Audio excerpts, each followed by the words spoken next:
We'll go ahead and call the order at 6 p.m. Allegiance to the flag of the United States of America, and to the republic which stands one nation under God, indivisible, with liberty and justice for all.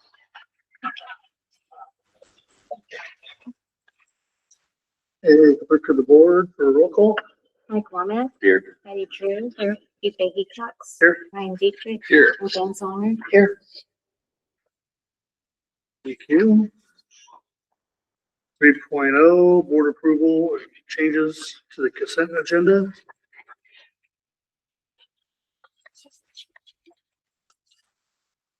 There's no discussion. I'll take a motion to approve the consent agenda. Motion we approve the consent agenda. Which made by Director Dietrich. Do we have a second? I'll second. Second by Director Drew. All in favor, roll call vote, please. Mike Womack. Is that for all three of these here? 3.1, Yeah, 2, for and 3? all three. I will sustain on 3.2. One of it, Okay. Patty I Drew. have interest in there, and secondly, I don't agree with it. Do you want to have any discussion on that, on 3.2? I just have found interest in it, so Oh, I got it. first of all, I don't agree with the list, but I can't talk about it here. Patty Drew. Yes. TJ. Yes. Ryan Dietrich. Yes. And Ben Zollner. Yes.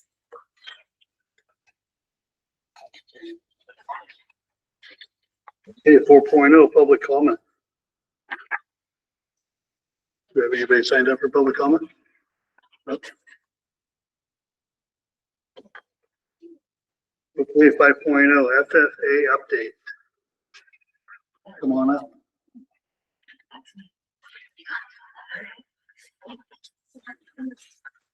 Hey, everybody. How you doing? Good, how are you? Here we go.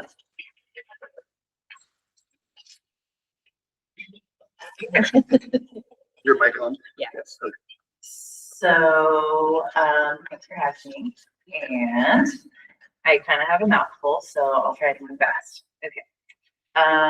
I'm just letting you guys know we have 39 registered FFA members now. That does include middle school, which is pretty cool. You do 6th through seniors, but we only have 7th through seniors signed up so far. We have support, incredible support from Astoria and Tillamook FFA. I feel like I told you that last time.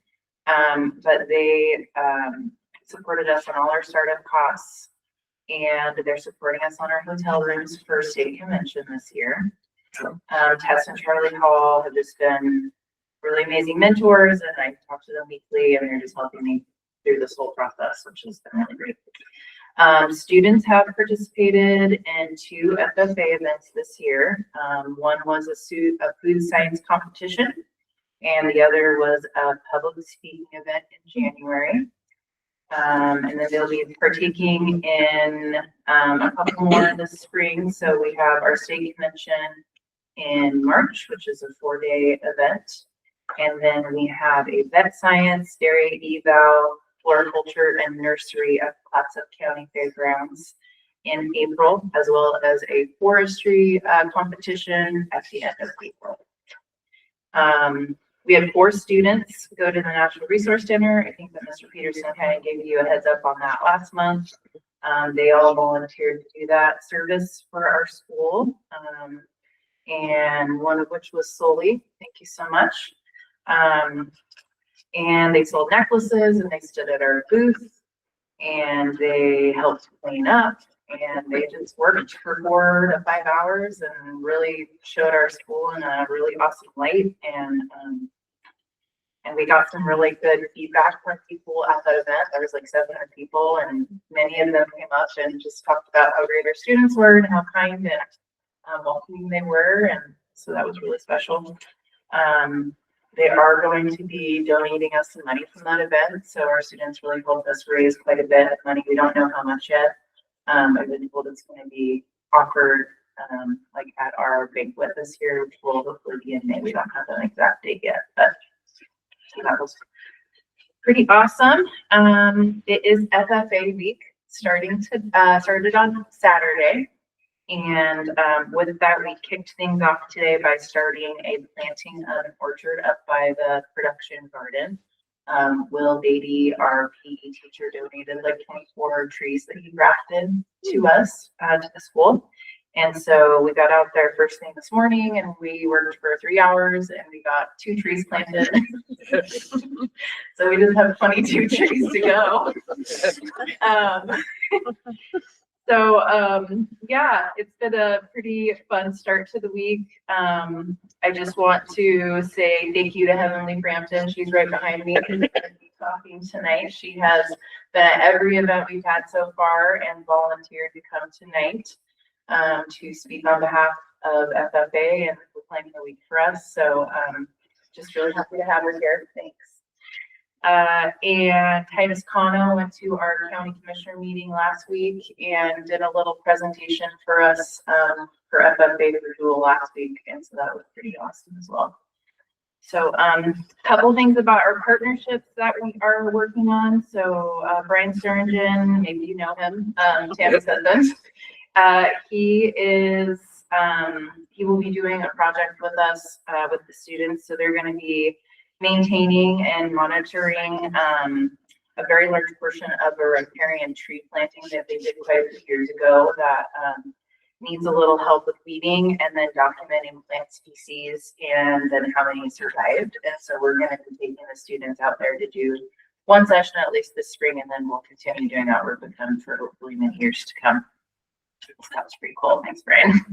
And then in October, we met with Brad. I think I'm saying his last name wrong. Sorry, Catan, if anyone knows him.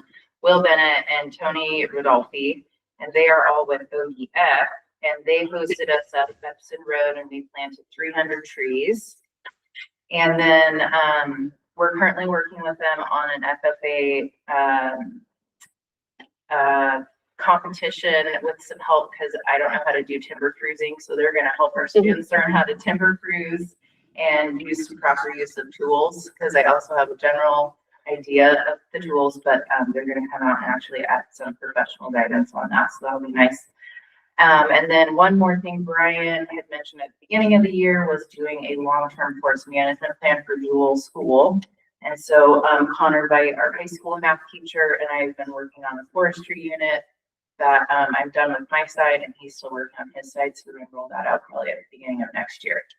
And that hopefully will help you all make some decisions about the forest that is on our property. So it'll be a long-term project because we got a lot of forest here. But anyways, that's kind of exciting. Okay, and then about the grants and all other stuff. So the revitalization grant, which is the one I talked about for the weld shop, that was supposed to be released in August, and then turned in by October, was never released, and that was like $250,000. So it's kind of been a bummer for money getting a weld shop going.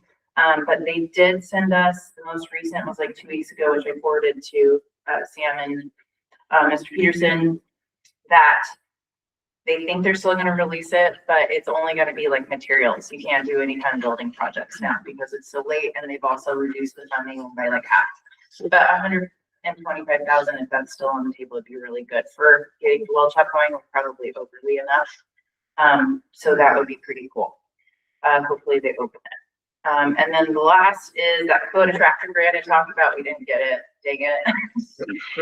But we did put in for 2 other grants. One was the Patrick Lehigh grant, which is USDA, and that would fund a very large greenhouse for our program. We will hear back from that in June. And yeah, it would be a pretty significant amount. And then the ODF Farm to School grant, we also reapplied for that one on the larger scale this time, and that would help fund our garden program infrastructure and all that kind of stuff. And hopefully we get both of them. So I think that's all I have. And Martha, thank you for applying for all those as well. I mean, that's a lot of work. Yeah, it was a good learning curve on the USDA grant. Tammy, thank you. There's a lot of work on that one. So yeah, I'm pretty sure I'm missing something, but that's kind of the reports from the FFA side and the ag side, and our students are just killing it. Yeah, they're just doing so good outside. You know, complaints this morning for 3 hours. I'd say that was awesome. Just embracing weather. So where's the conference gonna be this year? It's in Revenant. Oh, there. Yep, Okay. at the Expo Fairgrounds. Yeah, So it's a overnighter. it's a 4-day, year? Okay. 3 nights. So the fact that Astoria funded our programs is kind of awesome. So if you ever meet any of those folks, please say thank you from people. Okay. Okay. Anybody else have questions? Did you say 39 registered FFA? Yeah. Wow. I know, pretty cool. Wow. I know. They don't really, like, honestly, they don't have a choice, because if they're in ag class, they just get registered. Sure. Yeah, okay. But it's still almost half our school. I Right. love that. That's what I was looking for. Yeah, pretty much. Yeah, We're only at 7:30. Yeah. so, pretty cool. I'm trying to figure out how they plant 300 trees up there, and only 2 over here. It was raining. Oh, it's right, it was We raining. hustled that day. It was like, they made quick work. They have a whole system to it. And they got all the kids set up and it's cool. What kind of trees are you planting up here? They're all apple and there's many varieties, and most of which are gonna be like dwarf and semi-dwarf. Yeah. We were at Tipper. What's that? We were at Tipper School District. Timber. I know. I'm sorry. We gotta have some food in there though too. That's all fenced off up there, correct? It will be It will be, each individual one will be fenced because we didn't have funding for the fencing, but they'll be fine. We'll see how the elk do with it. Yeah. Cross our fingers. Somebody will buy it. I'll tell you how they'll do. I'd reach out to Brian on some fencing. There you go. That'll be the next Yeah. report. I'll tell you how many. Okay. All right. Huh? What do you Oh, have? should I really? Yeah. Oh, I sure will. Oh, one more thing about the welding. Does anybody, I know that, there was some mention of, I don't want to max anyone out on asking too much, but I would really like to get someone in to look at the equipment. And I think you all might have closer welding people in your life than me.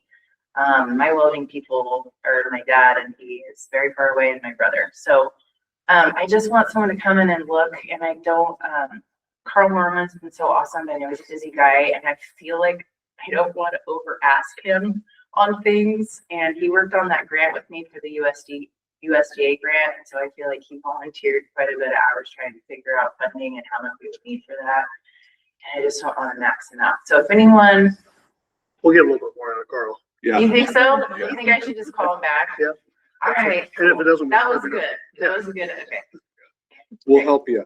We'll help you get Carl. Okay. I mean, he's so helpful. I just don't want to over ask. So, That's where we can help you. okay, perfect. We don't. Okay, thank you. Okay, Thank you. thanks. 6.0 FFA student proclam. Can't pronounce it. Proclamation. Hello, good evening, members of the school board, staff, families, and community members. I'm sure some of you know me. I'm Heavenly. I'm a senior here at Jewel.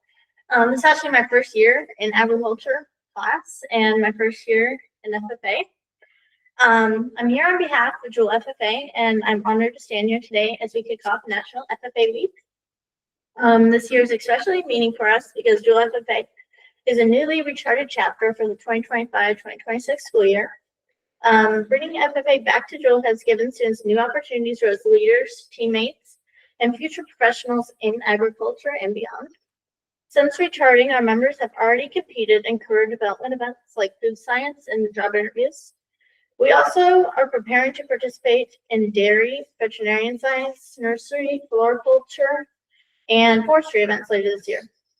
These experiences push us to step out of our comfort zones, strengthen our communication skills, and work together as a team. FFA is more than competitions. It's about living out our motto, learning to do, doing to learn, earning to live, and living to serve. We are practicing this every day through hands-on learning and service projects, including the development and support of our school and community garden. That garden helps provide food for students and families while connecting us more deeply to agriculture, and to the Clatsop County community. We are proud to represent Jewel FFA and grateful for the continued support of our school board, staff, families, and community. Thank you for believing in agriculture education and in the students of Jewel. At this time, we respectfully ask you to join us in recognizing National FFA Week. Okay.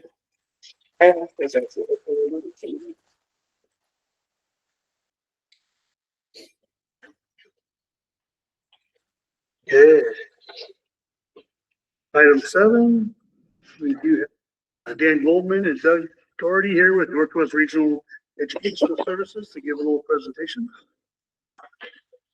Come on up. They didn't say that.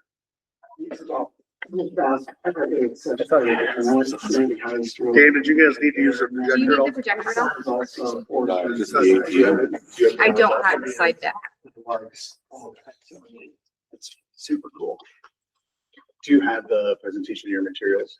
Yeah. You do, so we'll skip the, the tech stuff here. And I will have to look at it.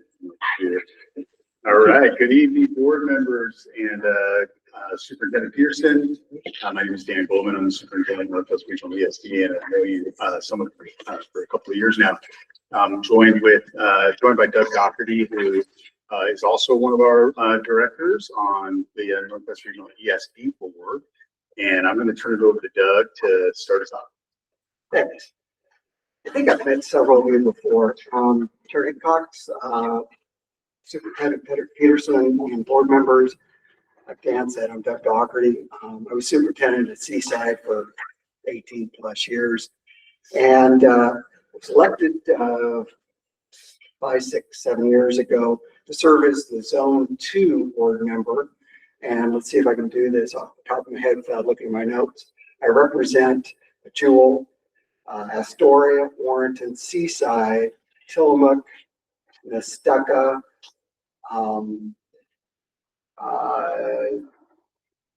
Neocony, and Banks and Forest Grove. That's 10. There are 20 school districts in Northwest Regional ESD in the 4 counties. I represent 10 of them.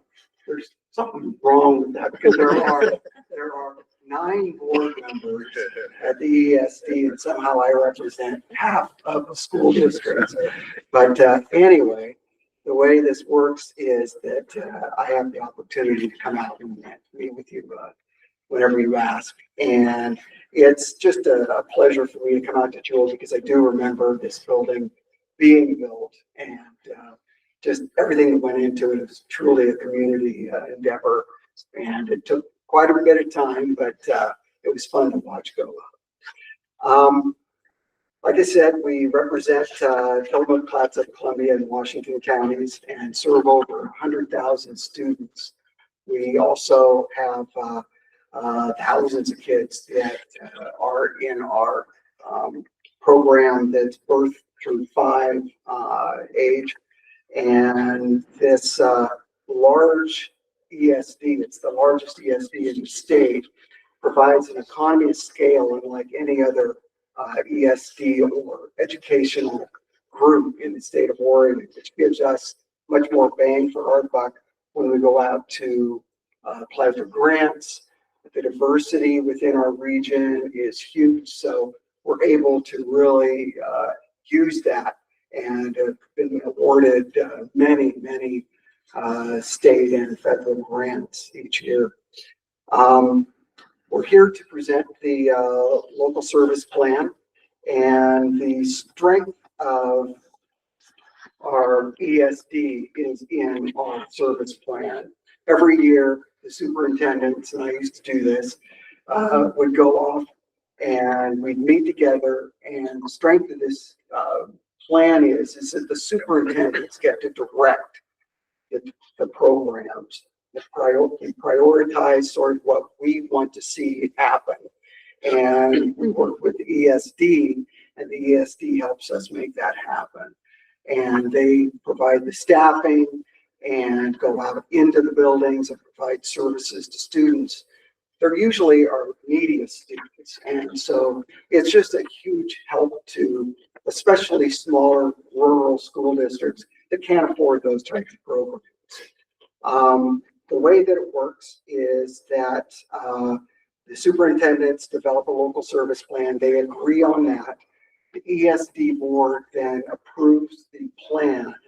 And then we ask every school district to come out and approve the plan.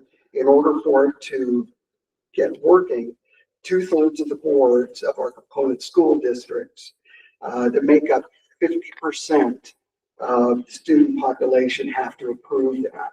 And that's why we're here tonight. Again, this year, the superintendents met in November and they determined what core services would be made available to the school districts and additional menu of services that they can use as service credits. And I'm sure that your superintendent has explained that they meet regularly. The Clatsop County superintendents meet monthly, and they decide on how to best use those service credits to either collaboratively develop programs or to develop programs within their own school districts with those service credits. And it also includes the Student Success Act and technical assistance.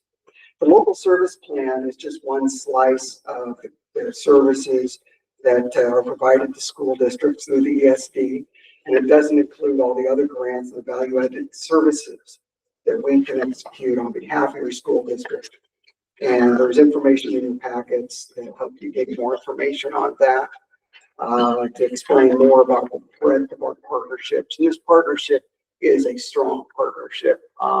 It was approved by all 20 school district superintendents. And that's not easy because you're dealing with schools district size from Jewel to Beaverton, and their needs are very different.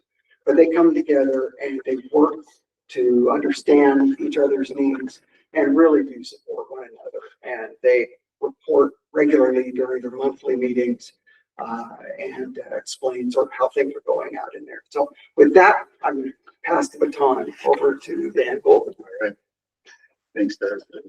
Okay, well, I'm going to just reference the slides that I'm on, just walking through and where I'm at. I'm going to start here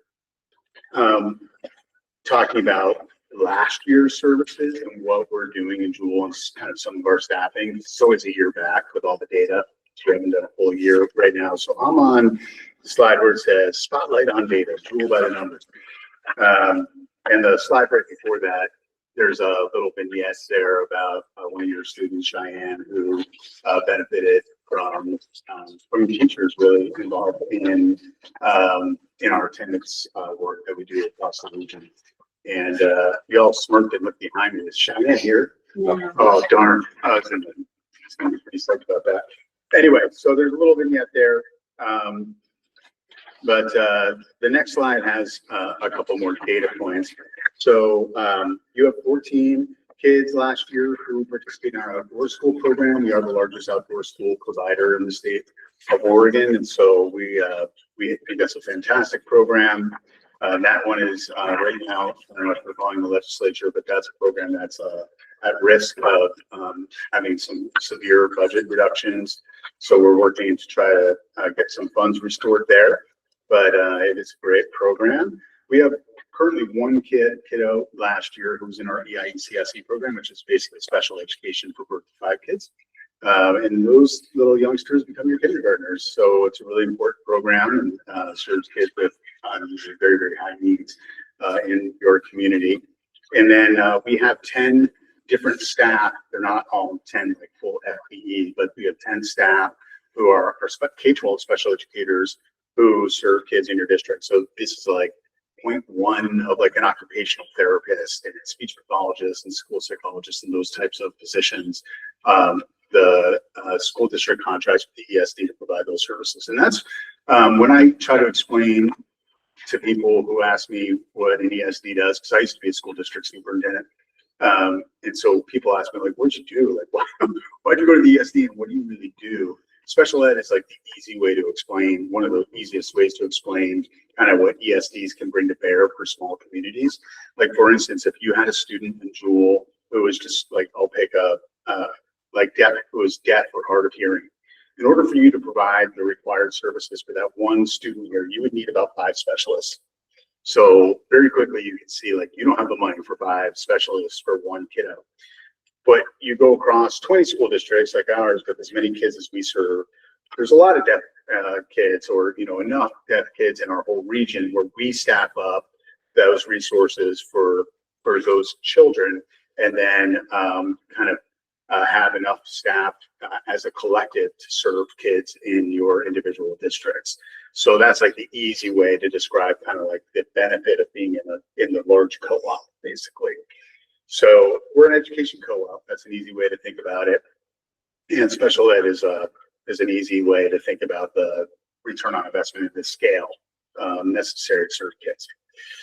All righty, so let's move forward. We'll talk about the plan for next year. So I'm not gonna do all these slides at y'all, but I do want to quickly just talk about what the scope of this particular plan is and what the vote that or the motion that we're going to ask you to approve tonight. The local service plan in our region consists of 3 different areas. There's core services, and when we say core, that's like just substituting the word co-op. That's shared services. The superintendents agree these are things that every school district needs access to. And we provide those core services. Then there's the menu of services. So a piece, and I'll talk about how the money kind of works here, but that's a chunk of money that goes to every individual school district based on your enrollment. And then you use those funds to purchase services like that occupational therapist example I just gave you. You would purchase those services back from the ESD. And then as Doug mentioned, we have this student success plan, Student Success Act, Technical Assistance Plan. It's now called Integrated Guidance in the law. Actually, I think it's now called Integrated Programs in the law. They keep changing, the names of stuff down in Salem. But this is the Student Success Act, and we get funding in the Student Success Act basically to provide professional development and support for small districts to fill out all those applications, get the money so that you can have the resources from that grant to do the things that you do here in Jewel with that program. We also do a ton of other stuff. So like in our budget, this part of our budget makes up about 40% of our overall budget. So not even the majority of our funds. We get a lot of money from the state for big state contracts, like the one that Doug mentioned, our Birth to 5 program. But that's not part of this plan. But I will talk about those at the end because I shared with the superintendents all the stuff that's on kind of the cut list in Salem right now. And it's a pretty big list of things that school districts get ancillary benefit from. And the superintendents were like, you need to tell our boards about that stuff because they need to know what's going on with the state. So we'll talk about some of that stuff, but it's not part of of this plan, so to speak, and what we're asking you to approve. All right, Doug already talked about the role of the school board. You all have a big role in approving this plan. As Doug mentioned, and I'll talk about again, the superintendents unanimously approved this plan and would like you to approve it.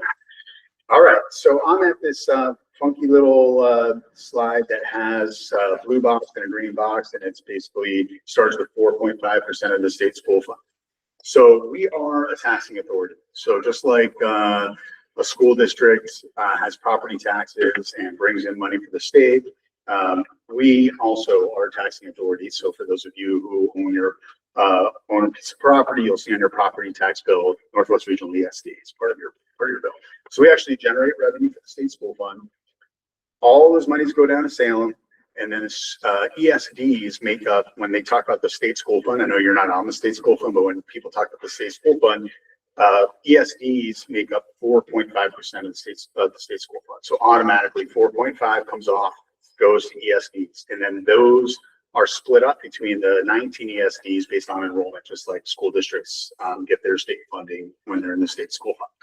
So we're the largest ESD in the state. So we get a 18% of the state school fund comes to Northwest Regional ESD. And then that chunk of money, this is how we split things up. 10% stays at the ESD because it pays for our buildings and our lights and all the, basic operations. But 90% of those funds are directed by the superintendents and the school boards. Okay, so in our region, this is how we do it. This is the plan that the superintendents and myself put together. So 90% of those funds, 75% of that bucket goes into that school district account that I talked to you about. That's when Doug said service credits, that's what you use to purchase services. Or in our ESD, which is not common amongst other ESDs, you can keep the money and not spend it back at the ESD. You can do whatever you want with it. Typically, that's not part of the jam. ESDs like to get their money back, but we don't care. It's like we want you to be able to run the best program. And for Jewel, 25% of that bucket then goes into that core program. So 25% stays at the ESD, and then we stand up services for all of our school districts with that money. And I'll tell you about what those are in the next slide. I'm not going to do the very next slide. We're going to skip forward. We kind of talked about this stuff, like the superintendent's unanimously approving, etc. But if you go to the slide that says core on the left-hand side, there's like a blue box and it says core in it. You can see all the things that are in that 25% that is left over at the ESD. So this, the first thing up there says county allocations. That is makes up about 30% of the core program. And really what happens there is the 30% goes directly back into the county. So the class of county superintendents meet and they decide how they want to use those funds together. So it's really flexible. And the superintendents have a lot of discretion in the region about how those funds are used. In Clatsop, and every county does this differently, by the way. In Clatsop, you all use those monies to pay for what we call the consortium classroom. So if you have a student with very, very high special education needs, you can place a student, let's say in Warrenton Hammond, at their consortium classroom. So Jewel, I think, has like one student usually or so who is placed in those programs. But that, again, if you were serving that kid here, would be very, very expensive for you to do. So those districts pool their resources, and that's how they use that chunk of money. I always call this the plumbing sheet because with technology in a school district, you get an amazing return on investment in a small school district on the technology side from the ESD, because we are very, very large, as Doug mentioned. So everything on this technology bucket here, if you were to pay for these things on your own, again, you would not have like the economy of scale like we do. So your internet comes from Northwest Regional ESD. We actually have the fiber that runs across all the place, all the 4 counties, and gets information, going all over the place. We are currently in the process of building a fiber line through Jewel. So like if your internet gets cut off, you'll have a redundant switch and you won't lose service. So talk about like things that most small districts in the state don't get. That is a pretty significant undertaking.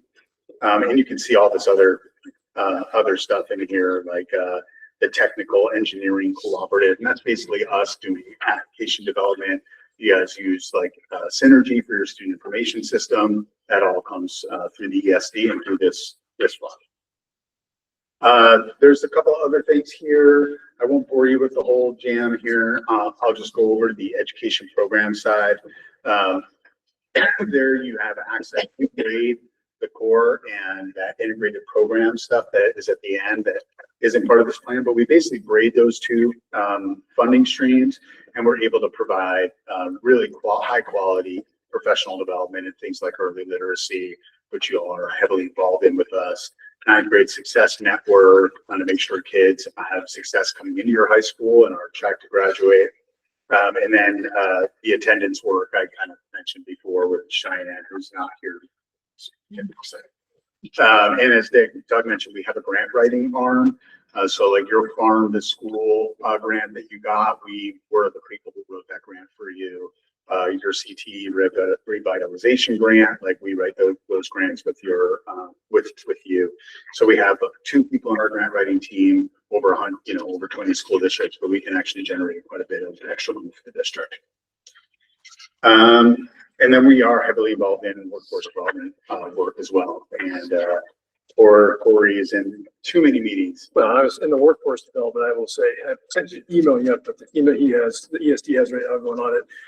Very impressive. Very, very impressive. Both of them. Yeah. Very much so.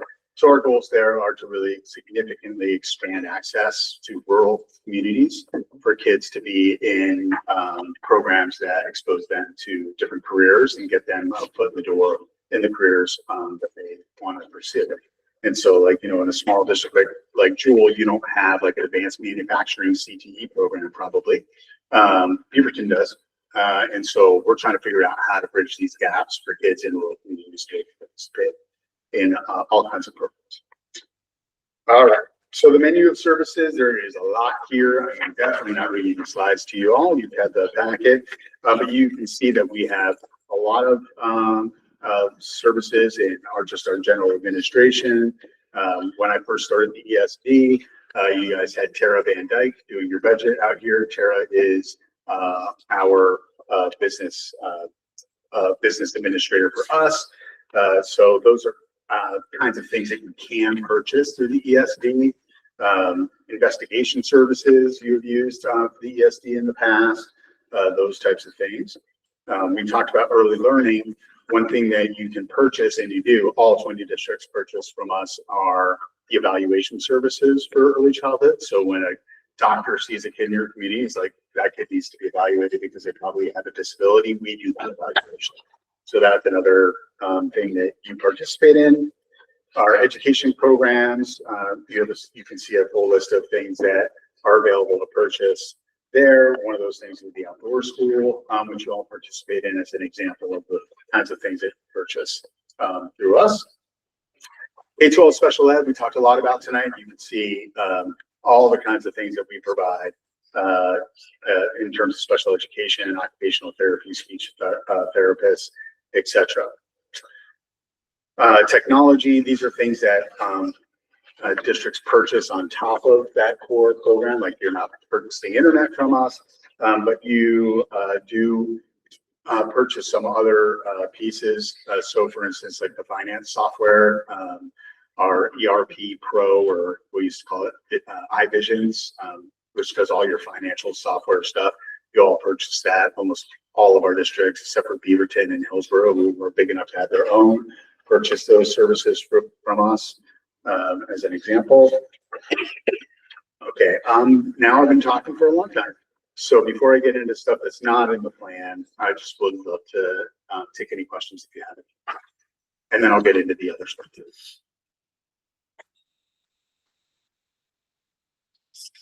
I've seen somebody behind you that'll probably be pretty interested in your grant writing help. Yeah. Well, let's do it. Can I add to that right now? Sure. Christian at Northwest ESD did collaborate with me on the USDA and ODE this year. So this is our first year doing it, and she's awesome. Can't wait to do it again. I'll let Kristen know. She is something. So moving forward, this is the stuff that the superintendents really wanted me to share with y'all. So you'll see on the next slide some of the all of the things that we provide to you with the SSA technical assistance grant. You can see the ninth grade success, the things that we've already talked about. The early literacy supports, we braid funding from the SSA, from the core, and also what's called the Regional Educator Network. Those are three distinct grants from ODE. And one of the things that we do with those funds is we do early literacy support for districts. So you all are part of our early literacy group. And we provide training, but also coaching here at the school to help increase rates of literacy in your K1, 2, and 3 classrooms. If the cuts that are being proposed from ODE right now, because one of the big cuts is that Regional Educator Network program, if that were to go away, our early literacy supports would take a really, really big hit. And so the superintendents wanted me to make sure that y'all knew that that would be really bad. And so we're working hard down in Salem right now to make sure that that doesn't happen, but you don't know until the session is over. And then the next slide with a lot of words on it are other grant funded and value add programs. And here you see a ton of yellow. So these are all things that are on the cut list, so to speak, from the Department of Education. Things like our attendance services, like we talked about earlier, our child care resource and referral program, which is only out here in Clatsop, Columbia and Tillamook. That's we train and provide support to child care providers. So not in the school setting usually, but just your mom and pop child care centers to make sure that they are high quality and getting the resources that they need to stay open. And a whole bunch of other stuff here. I think I'll just mention, again, you all are participating quite a lot in our mentoring program. So we provide mentoring supports to districts. So your new teachers are in with our mentors, or in some districts, they have a mentor and but they don't get supported. So we support that mentor to actually do a good job with the novice teachers. You all participate quite heavily in that program with us. Our instructional coaching network, which is basically our professional development network for districts.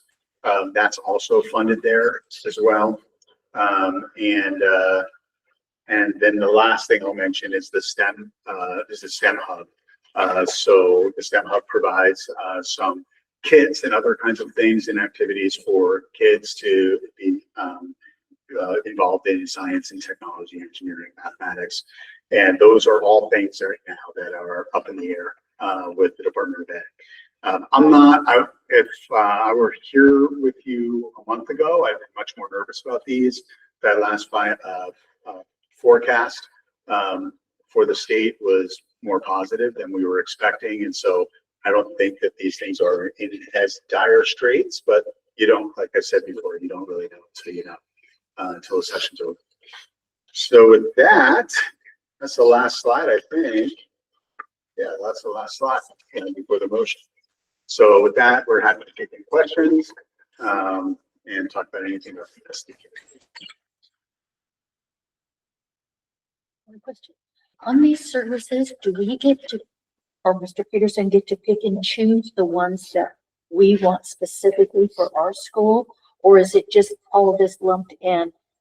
You take whatever you, I mean, everything is included. I mean, we may not have a student who needs this stuff. Okay. Yeah. Yes. Like if you have no need to purchase that service for, like, let's say you have no deaf kids in my past example, you wouldn't purchase those services. Okay, as so a we could district. use that money to do something else where we have students that need that.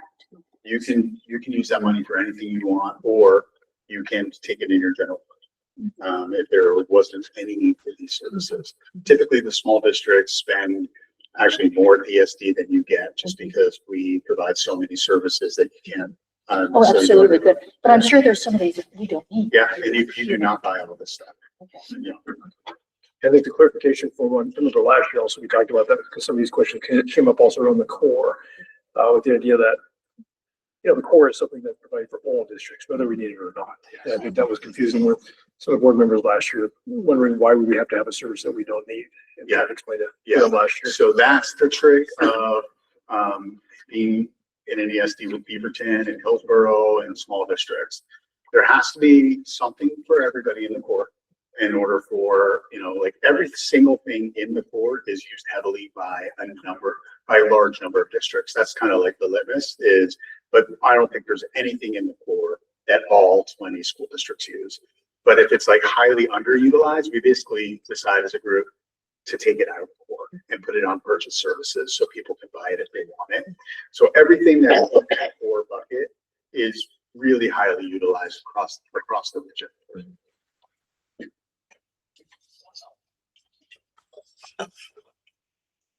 Yeah, I think last year, do we know what we spend, or what is the cost for our district yearly? I mean, it depends on what we're Actually purchasing. Crazy thing about the internet is it tell you all kinds of answers stuff. So give me a second, but I'm going to do it. Can we find out? Isn't that the Ninth Grade Success Network is something we have? Is that, The Ninth Grade Success Network? that's Annie, you said Annie Trunkos, and that was. Yeah. Before, We didn't realize that last year. No, we did not. No. We had her in the district here, but, and no offense to the ESD, but the way it was formulated with teams and what we had going on with the district at the time was not going to fit our style in the district at that time. And she and I talked about that in depth. She was here in the district talking about it. We have 31 high schools that participate in that program. So that's why it's like, it's just highly, highly utilized. But, you know, not everything works for everybody.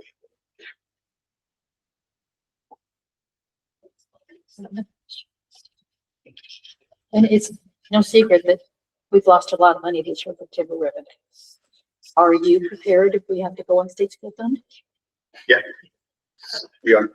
And I'll let you know, and I don't know if Corey's let you know, we have testified on behalf of your district in Salem and trying to push very hard for our rural communities in Clatsop County to maintain their timber revenues and recoup some of that. So just in Salem 2 weeks ago, testifying against those changes. I overpromise and underdeliver. It's like the worst thing. I'm not sure I can pull that up for you, but I can get to that information back to Corey in terms of like whether you're spending more or less than what you get from the SDLs and services.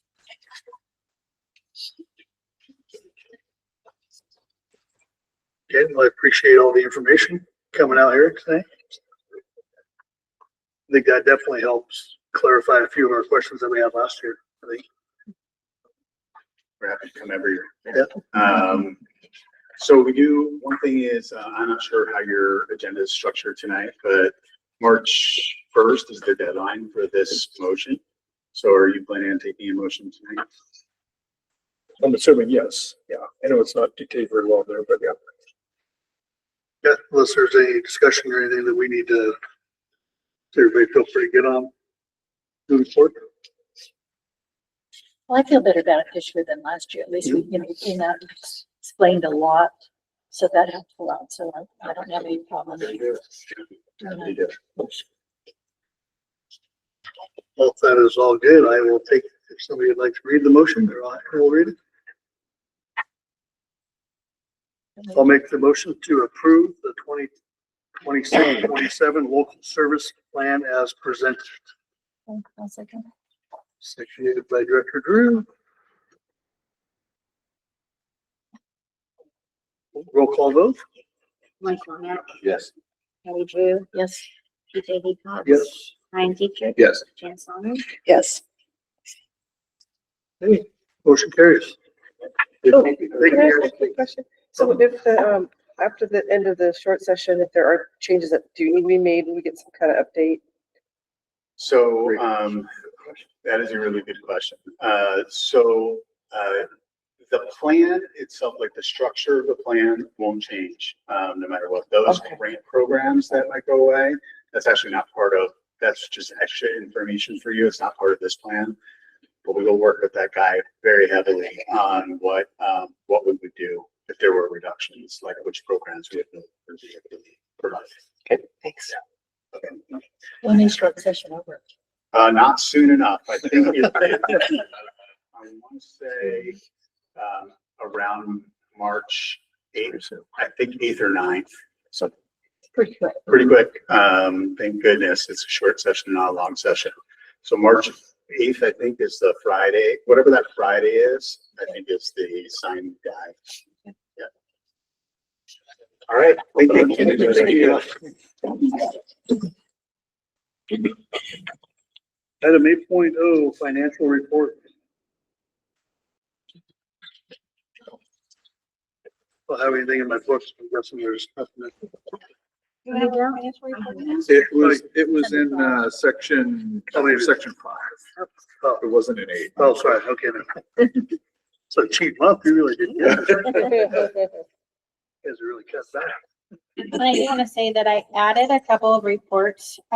They are forecast 5 reports. This is part of our core that we do receive from the ESD, the services. So they have really great training sessions and stuff. So I just thought you might want to see the reports a little bit differently. Same information, just presented a different way from the boring reports. Yeah, I like it. So anyway,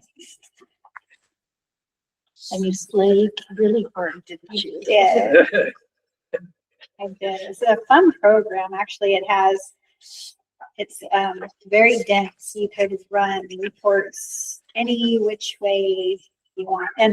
And Lindsay, the new frontline, our liaison, she our logo on there and did our school colors. And so then now every month when I run them, they'll be kind of, if you guys like, if you don't like them, I don't need to do them.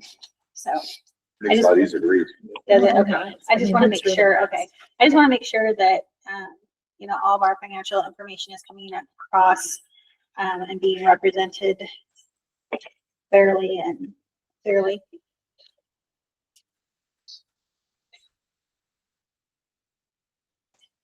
All that online too. I mean, it's the program, like it's not online for everybody to access. No, I mean, Oh, yes, for me to work on like it. the budget report, Mhm. all of our stuff. Yes, it gets uploaded, so, they'll let us know like in the fall or whatever, when we get our actuals in, then we upload our actuals to them. And then at the ESD, they do I don't know how it works, but an upload every day, or I think it's Monday. They, get all of our information, so it's very current. So, yeah. But it's kind of cool. But yeah, we upload our budget information and we upload our actual information. So, Just in case the community wanted to see it or something. well, It it's was online. No. Through your website. yeah. Just a service that the ESD supplies for us.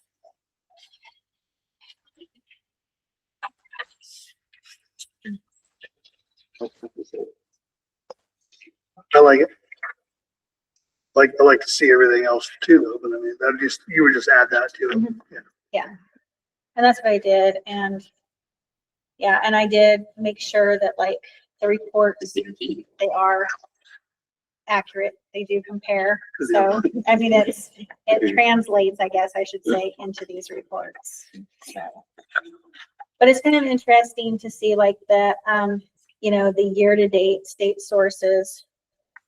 Is this the one? Let's see if this was the one. Period. I have ran reports so many different ways. Okay, so yeah, so like the middle one on the sources report, the light blue on the right is 2026 at this time. And the same time last year, 2025 is in the yellow. So you can see that at that time we had more, and this is our timber revenue. And then you can see in 2024, you can see our timber revenue. So it really puts it into perspective. Did you say that encompasses both quarters? Or No, just it, because of the time when we received our revenue, no. So it is, but it's to date. So, it does not reflect the, revenue we received in February. So next month when I run the report, it will be a little bit different. But I do like how it compares the years, the 26, 25, 24. And the same thing for the 2025 year, the same thing. It didn't reflect the second quarter timber. That is report right. either. That is correct. So you're the year. Okay. That's correct. Yes. And I did double check on that it is actually, yes. And you see the decline since the HCP has been put in effect. I mean, it's very, Right. very obvious what's happening here. Is there a way to put even previous years in there to show the last 5 years without too much extra? Just to show Probably. There's so many reports. Yeah. they said it was really easy. I didn't say it's easy, but it's fun. It is kind of fun. Well, You kind of good. go down a rabbit hole, like, because you can run reports any which way. And, if I can't figure it out, then we've got that great Lindsay Malinowski. She's great, and she's walks us through these things. So it's kind of fun. Yep.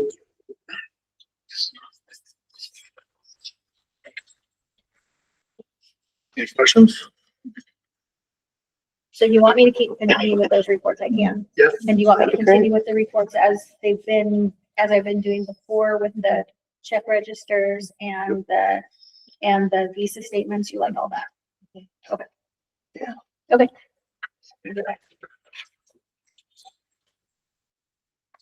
8.2 SEI, March 15th through April 15th. Yeah, statement of economic interest, you'll get that email, and everybody's email that you had last year is the same one that they have on file. So I made sure that everybody's current, so you should be getting those emails. Just remember to do it before the deadline or you get personally fined. Are they gonna send it up on the 15th or prior? Yeah. Probably they'll price that.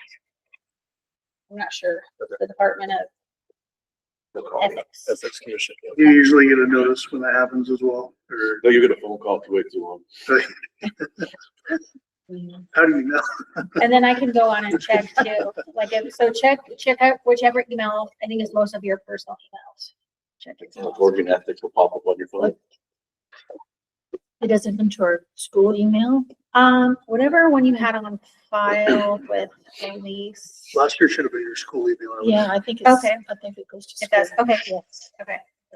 Should be. Makes sense. That's my important stuff, but go to the trash. I mean, they go into stupid spam. Okay, Jeez. So I don't know what the heck's going on, but I missed a couple of, what's going on there? some stuff from personal stuff that I get every day. And then all of a sudden I'm not getting it and it's going to spam. So drives me nuts. Okay, 9.0 principal report. So, the end of January was filled with meaningful learning experiences. Our pre-K, kindergarten, and first grade students enjoyed a field trip to Jewel Meadows, providing hands-on learning and outdoor exploration. We were also fortunate to host the Seiko Art program, which brought another engaging, high-quality arts lesson to our students. And then in February, we hosted multiple community library events, and high school students participated in a well-attended winter formal. We also had a pre-K family engagement night that further strengthened connections between families and school by showcasing students' artwork and offering fun activities for families. And athletics also brought exciting news this month. Our wrestlers competed at districts. We had our first wrestler from Jewel to qualify for state ever, which is a really cool milestone for our program and for our school community. So it's my little report on activities. There were a lot more, but I knew there was a lot going on, so I shortened it up just a bit. And then as far as teacher evaluations go, all the formal observations are done. And now we just have to complete some informal observations, and then each teacher gets a summative evaluation that we do that just wraps everything up. So we had that and then we're done. And so it's a lot of work, but it's worth it, and try to make it meaningful and worthwhile and help our teachers grow. So I'm done with that. And then I figured that I would just like briefly bring up kind of our school's assessment system. So sometime at the end of April, it'd be like the last week of April, the first week of May, we'll do our state summative testing through Oregon. So I just figured I'd just kind of briefly talk about what our assessment system looks like at our school, because we have all these tests, and I just wanted to kind of break it down in kind of a easily, like, not technical way. So I just want to walk through the basics of our school's assessment system and how the pieces work together to support the student learning. So assessment systems are typically designed around three main purposes: early identification of student needs, monitoring growth over time, and meeting state accountability requirements. Each assessment we use serves one of those roles. So at the elementary level, as part of our Amplify curriculum that we just got, we have access to DIBELS, and that stands for Dynamic Indicators of Basic Early Literacy Skills. So that's what's called a universal screener, and we also would use it for what's called progress monitoring. So as all of our youngest kids come in, they would all take this DIBELS test, and then that would just kind of identify where they might have some needs with their reading. And then we would use those tests every so often, typically every 2 to 3 weeks, to test again and do a progress monitor using that test. So that's kind of what that's for. It's focused on foundational reading skills like phonemic awareness, decoding, and fluency. It's given multiple times a year, and it helps to quickly identify students who may be at risk of reading. Because it's brief and skill specific, it allows teachers to intervene early and then monitor whether those interventions are effective. So Dibbles is really effective with our youngest kids, like I said. So that K to 3 is whenever it's going to be most beneficial to kind of help us guide work with our kids. So in both our elementary and secondary grades, we use STAR, and that's the Renaissance, and we use that for reading and math. It's a computer adaptive benchmark and growth assessment. It's also called an interim assessment because we take it multiple times throughout the year. So we administer it 3 times a year, fall, winter, and spring. And as a benchmark assessment, it gives us a snapshot of how students are performing at key points during the year. It's a growth assessment, so it tracks individual progress over time, and teachers use this information to adjust their instruction, form intervention or enrichment groups, and monitor progress toward grade level standards and college and career readiness. And finally, we administer the Oregon statewide summative assessment. So that's the big test that we're going to take at the end of April. The other tests that we take, those are more used to help guide our instruction like throughout the year and help us in our day-to-day. But the summative, like that's a summation. We take that at the end, and it tells us our kids meeting expectations that the state has set as far as the standards go. So another way to look at the test is one is called norm reference, and the other one's called criteria reference. So the norm reference, they're going to be like STAR, and that takes this huge population of kids. So every kid in the nation that takes a STAR assessment, they compare that, right? They have a norm, so that's a norm reference. It's comparing this kid to every other kid that takes the test. But with criterion reference, the state summative assessment is just saying, does this kid meet this standard? It doesn't care how they relate to anyone else. It's how do they relate to meeting that standard. So it's going to show us 2 kind of different things. We're going to use the different tests for very different things. So, and as a summative assessment, it measures overall mastery of state standards at the end of the instructional cycle, provides statewide comparison data, and fulfills state and federal accountability requirements. It's important that these assessments aren't standalone events. We need to make sure we analyze results, adjust instruction, provide targeted supports, and track student growth. And then at my level, we use it to review trends and guide planning, professional development. And all that together, this helps us ensure that we're being responsive, data informed, and focused on continuous improvement for every kid. With that, How fast do you get those results back? with the STAR assessment, those are pretty, I mean, that's like in the moment. The Dibbles assessments, those are also in the moment. I'm new to Oregon, so I'm not sure about the summative one. I think they're pretty quick in Oregon.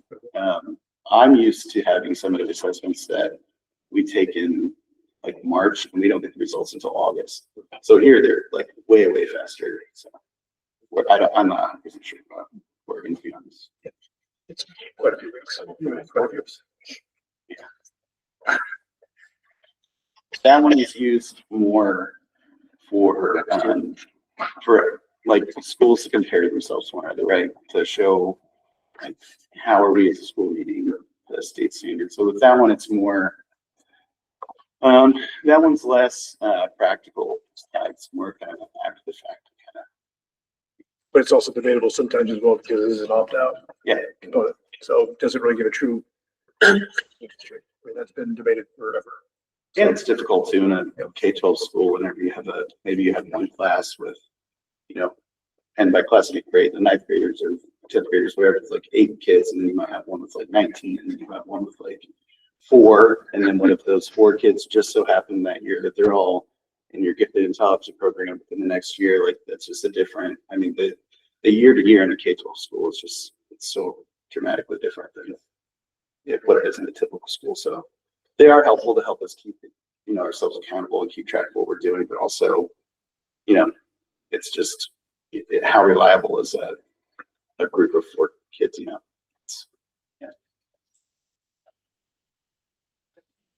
Good, thank you. 10.0, new business. 1, local wellness policy. Review. So last month I gave you, as a board here, talking about a local wellness triennial review, which is a 3-year review process. And I just mentioned, I won't go through the whole aspect of it, but it's taking a look at our policy, EFA, and reviewing the aspect of the nutrition and physical fitness basically for the district. And at some point, again, like I said, I went through this last month, but I'll just give a brief iteration again. So notice that the community as a whole, to see if anybody would be interested in being on a team to come together to talk about our local wellness policy and reviewing it in comparison to the draft model policy from OSBA and ODE. So we put together, I didn't know if you wanted to see all these. I have all these documents if you're curious about them, but a meeting outline for meeting number 1, which basically talked about comparing our dual policy to the model policy. And we did have, I believe, about 8 or 9 individuals, and I'll give a report out here in just a moment about it. And it was pretty lengthy. It was a pretty lengthy conversation. We did not even get halfway through this. It was pretty empowering to have community members involved with this conversation in the conference room as we went through this. So we put the notes together. Also, these are all being posted online, so the community has a full view of what this looks like. We continued a meeting, a second meeting on the 21st of January to continue going through this, and then taking a look at whether or not our current policy meets the recommended guidance from ODE, if it's partially meets, or if it doesn't meet at all. And then, depending on where it landed in the categories, we made the recommended adjustments as the group of review committee here. I have the meeting minutes also for the second session, and then the public report, which I'm supposed to be giving out to the district here every 3 years. So I'll read it here. So the Jewel School Wellness Team met on January 14th, 2026 and January 21st, 2026 to perform the triennial wellness policy review of the district's local wellness policy, EFA. Team members included 3 administration personnel, food service coordinator, PE and health teacher and mentor, and 2 community members as well. The local wellness policy reflects the district's commitment to the optimal development of every student, providing positive, safe, and health-promoting learning environment necessary for students to have the opportunity to achieve personal, academic, developmental, and social success through knowledge and skills necessary to make lifetime healthy choices. So the wellness team reviewed each section of the district's local wellness policy, noting and identifying the practices within the document that are currently being implemented, not being implemented, and practices that need improvement and or language content changes. A policy comparison was completed using a model wellness policy. I have it all down here. It's a pretty thick packet to compare contents with the district's policy to find strengths and gaps in our current policy. And during the comparison, members discussed and noted if components in both policies were comparable or if one policy was more specific / stronger than any of its components. Members noted possible future considerations to add / make changes to our current policy and the Jewel School District's local wellness policy contents, which included nutrition promotion and nutrition education, physical activity, and physical education, which are all in compliance with the state of Oregon. The team identified by requirement 3 priority focus areas for future goals and improvement of our wellness work over the next 3 years. Obviously not waiting for the 3rd year to finish it. 1 is a wellness committee. In my time in the district for 20 years, we've hit and miss with that. And so this is for student health and wellness priorities, along with staff as well. And then also number 2 is increase district-wide wellness opportunities for students and in the community. And I will tell you the excitement from the community members involved with this discussion. They were already throwing out ideas left and right. And I let them do that during the first round, but the second time we had to pull back because we need to complete the document before we going off on getting excited about putting something in place that we don't have it in policy yet. So we can't do that. And then number 3 was staff wellness also. I know our staff have expressed very much that the world of education, I'm sure for all stakeholders, is pretty stressful at times. And for educators, day in and day out, and with, as Mr. Goldman say about policy changes and adjustments throughout the country, let alone the state of Oregon, it can be a very stressful time as education is continually changing right in front of us at a pretty rapid pace here. So that is a report I have. If you have any questions, please ask away. I'm planning on coming to you in the month of March for the board meeting to present an updated version of our wellness policy, so you can take a look at that, whether you pass it at that time. Is whether or not we have questions about it or agree or disagree on some components. But I will put in writing based off what we have here, any of those changes that may be needed. And hopefully we'll get that moving forward.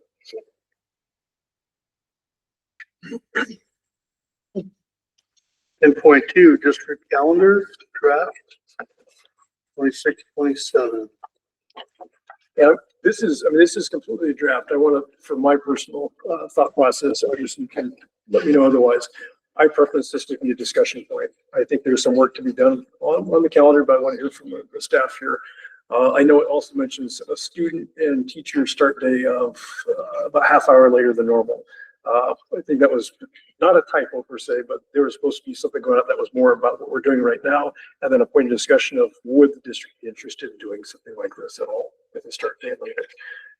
So that would be the biggest hiccup for the district for discussion, whether or not that's something the district would be interested in, which is starting at 8:30 for student start time and teacher start time also 30 minutes afterwards at 7:40 or 7:45 for start time. Or do you want to continue doing what we've been doing in the district for a long period of time? So that was one point of discussion. The other big change you're going to notice is also the Wednesday PD time, taking that out and putting a full day of PD once a month involved in the district. Part of that, I know, Mr. White, you put some of these dates in here, but my perspective, some of those things would actually save the district some money in terms of sped costs, because we host a lot of our special education meetings after school, which is an extra expense for the district. And this way, putting it one day a month would allow us to have more of those meetings taking place during that time period, and any of the other components that we want to do during PD time, but we are handcuffed to those things. It would open up our doors to be able to bring in more ESD services to work with them on specific components, or fractioning our staff off in different areas to work on very targeted specific PD time with our staff versus the time is crunching at 2 hours to get it all completed. And so we want to do, for example, Galen Emanuel, I've talked to you guys about, climate and culture work with our staff in our community. That could take up an entire PD on a Wednesday without any hiccups whatsoever. And then embed the time to have our staff work on some of these components. Again, that could take up a half of our PD time. Where if you have it once a month, you have built an entire day to literally program those things out for 7 hours to get it all completed. And push forward. So is there a requirement of so much PD time? Only the summer PD stuff when they come back is allotted very much specific how many hours and what they need to have before the school year begins. But throughout the rest of the year, no. Corey, how does staff feel about the change of start and finish time? Well, that is something this gentleman would have to say, because I didn't talk to them about that one. I don't know how they feel. How do they feel overall? Has it been have they had lively discussions about it? I mean, is it something that people hate or they love, or is it? No, I think, yeah. So I think there's lots of valid concerns like sports, like if kids are leaving, if you have a later start time and have to adjust, that would affect them another 30 minutes. Mm-hmm. Another one is just like work, like if parents are used to dropping the kids off a certain time of that, negatively impact them getting their kids to school. But I've also heard from like people that commute a long way to get here, and then students and staff, maybe that would be helpful, especially a little bit later time. And then there's just lots of, outside of our school, there are a lot of states and research that shows like a later start time can be helpful for like older students with like diminishing returns after like that 8:30 time. That's kind of the latest you even want to consider. So, who or why or how is this change of start time being proposed? Did somebody ask for it? I'm missing something here. Mm-hmm. Yeah, so it was after, so we did a lot of like, it's mainly student driven. That's a big piece of it. Yeah. But then also like Students want to sleep longer. They're taking an extra an hour out of school every day, 5 hours a week. Right there. But one of the two concerns I heard, and We haven't extended today, we're still going. two concerns I heard since this has come out would be the sports, because we do release kids early, and that has been a complaint with staff over the years, which is not enough time in the seats because they're leaving early to go travel to watch sports. So if you start half an hour later, that takes another half hour chunk out of that time. Transportation also expressed some challenges that might portray for them, especially when you have, this was today a discussion when you have an individual who might have other employment also that evolves around the schedules where they work, but in on the sides here. And so that would cause some hiccups for that as well. What time does class start currently? it starts at 8 o'clock. At 8 7:55. o'clock. 8:05, yeah. And then the elementary goes in a little bit after because the instructional minutes, I mean, our elementary kids get way more instructional time than what's required.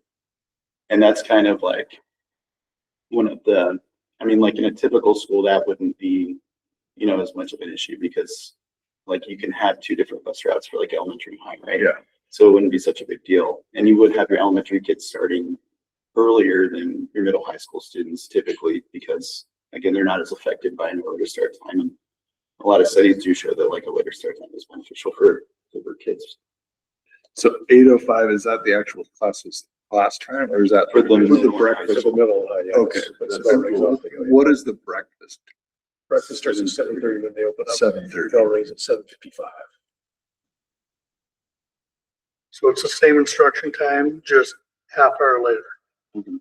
Essentially. Is that what you were? Do you think it was shorter? When I first saw the calendar, I didn't realize it was, I thought maybe it was a typo. I emailed Corey like, time changers a little different is, and Yeah, then and I think the random Fridays for PD, I think was a teacher kind of. That's one of the things that jumped out at me Yeah. was the random Fridays. Like I'm a parent of 2 kids going to school here, right? I work out of town, right? And I just think as it applies to me, my perspective only, not speaking on behalf of anybody else.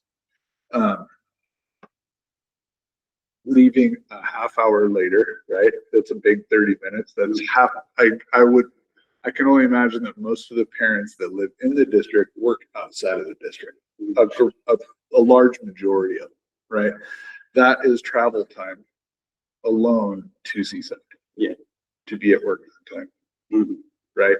And so as that applies to me, that's like, okay, now I'm going the other way into Portland. That puts me another hour, right? Beyond being there and available by 8. You know, Cause my thought process, I mean, to be blunt, if the board is not into this, I'm gonna ask you to tell us tonight, because ultimately I said before this gets pushed around, it needs to go out to our community. Right. So they have a voice in it. It's kind of like the 4 or 5 day thing. the other thing that jumped out at me was the random Fridays. If we could sharpen our pencil there and say every second Friday of the month, right? And not, I mean, I'm seeing a 3rd Friday of the month, a 4th Friday of the month, 2nd Friday of the month, 2nd, 3rd, 4th, right? If we could get a little bit more organized there, I think, as it applies to me again, it would be a lot easier to plan around and give my employer that heads up, you know. So that would be my, And consistency for families. yep. Is there enough PD time with having a full day to do it every other month, or is it still gonna be a monthly? I think you take P away from your younger kids, you're gonna have problems. It's one the way they get out, exercise and move around. And you pull that away from them. I'm not- Well, I'm just talking about the professional development time. PD. The PD, yeah, I don't want to take Okay. P, Yeah. PD, yeah, I want, That makes I just sense. wondered if every other month, if we could get by with PD every other month for a full day, because then that would give us another full day of classroom time with the kids. Yeah, you could. Just, I don't know how much, if they need it, if the staff really needs that, if they want that every month, you know, that's, seems like a lot to me to have a full day every month just for professional development, but No, I mean, it's something to consider, yeah. I mean, we could, and that would, I mean, that would give. I'm not a big fan of early release Wednesdays. I never have. My son would kill me if you heard me say it, but, but I just, I feel like the schedule's too cramped here at the school's too compressed, and seems like I don't like the change for the kids. It should be the set time to Monday through Friday, so. That's my takeaway. And I was, we were thinking too, I mean, we're looking at the scheduling for next year too, and interest in that kind of stuff, and we're wanting to send something out to the community anyway, so I think, you know, all that stuff is important to consider as we send that out too. Yeah. I think starting later would promote more parents to try to find morning care rather than afternoon care, which is a lot easier to come by. out of these parks. If there's good research, to support starting later, then I think that should be presented heavily to try to.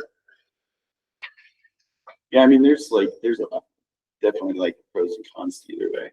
And I think it's just, like y'all are saying, it's a matter of finding what fits for your community too. Because I mean, all this research can say a lot of stuff, but if it doesn't fit, it doesn't fit. I mean, I think that's kind of like the discussion that we were having with the ESD just a little bit ago too.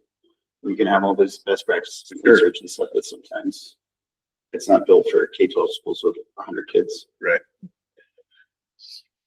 I mean, there's no way to carve out a different bus route and time frame just for the high Right. schoolers. Yeah, it's true. Yeah. We used to have it, middle schools went home early, elementary.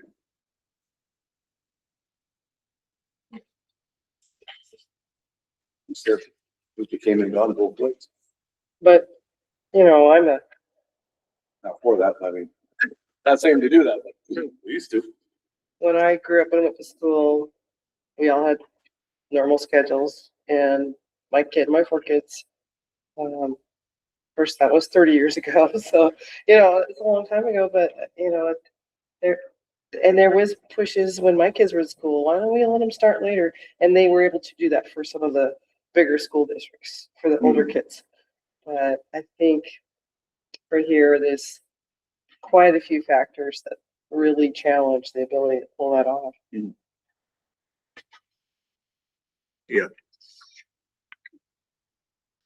So where does the board want us to take that? Because I've got a busy schedule ahead of me.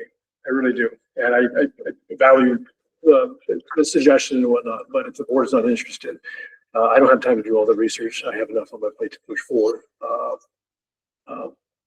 I'm not interested, so make it easy. for I you. just rather, if you already know, just be blunt. I'm not going to waste time. I just want to make sure that our families can do this. I mean, if they can't do this, then I'm not interested at all, because like Ryan said, it's going to be very difficult for people who have to leave in the morning to be at work. You've got this already set that you've done for years and years and years. And there's going to be some employers say, sorry, you can't do that. Right. You're going to have to be here at this time, and schools you're going to have to deal with it. Yeah. And it's going to be very difficult. And we already have enough problem with getting kids all here at the right time to begin with the buses and the far away that our kids have to go. I'm not so sure I want. Well, I think our attendance standing as loud and proud as it is, right, amongst other school districts, I think that should be a direct statement as to what is working well. I'm going to give a report on graduation rates also coming up. I don't know if that has a lot there, but I think it does to some extent. And I think every other month on the professional development days, you still get the same amount of time. But I think you'd get more quality and more retention if it's, yeah, I just think gonna be once a a little month. more, Yeah, I'm not sure I'd like the once a month. But every month, the whole day seems A lot. Yeah, like a lot. it is. It is. And like Ryan said, have it on a specific day, because in that way, again, you get your employer, okay, I'm gonna have to take this day off every other month to be home, to stay home with my kids Or to find, or to find somebody, Right. yeah. And it's easier to do it if it's set in stone, okay, it's this day, and it'll be this day, and it'll be this day, rather than random. Yeah. It's gotta be one specific day. Will there still be, every week Wednesday early release? Okay. I don't know. yeah, I would vote against. Okay.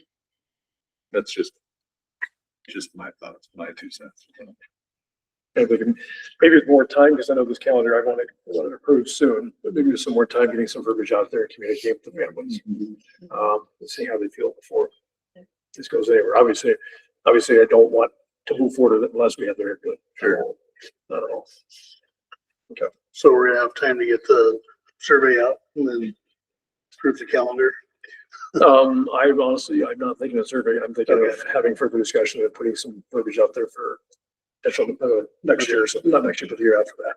I think this is gonna be too quick for our families. I think they're gonna have enough information too fast, and I feel like this is gonna be rushed. too fast for everybody. Yeah, because nobody, I mean, we wouldn't have time to really get this even out to people by the time we pass it, and then if, this is just too quick. But if we were to mention, have it in the community that this is what we're thinking about next year, let's have input on it, see if it's something that's doable for our community. And if not, just scrap it, just leave it the way it is.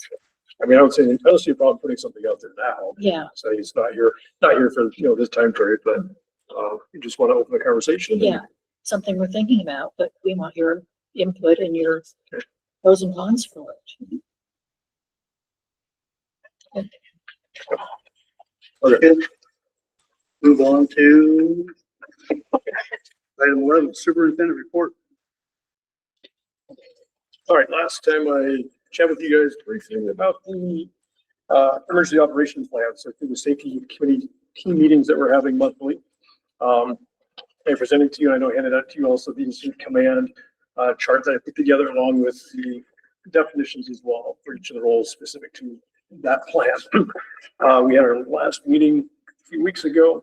And the next step, I'm just giving you the updated versions of where we're going to go with this. The next step is before spring break to find some time in one of our Wednesday PDs to present the incident command system to our staff and explain basically the hierarchy of the roles and positions and whatnot. And then also explain the reunification process of what that would look like. So they're aware. So if there's any questions, if there's any gaps, if there's any holes in the verbiage that we have, they can provide those insights and questions to us during that process. After that portion of it, then I was talking with the team, and we all came up with the idea that we then would train this team again, the command team here also.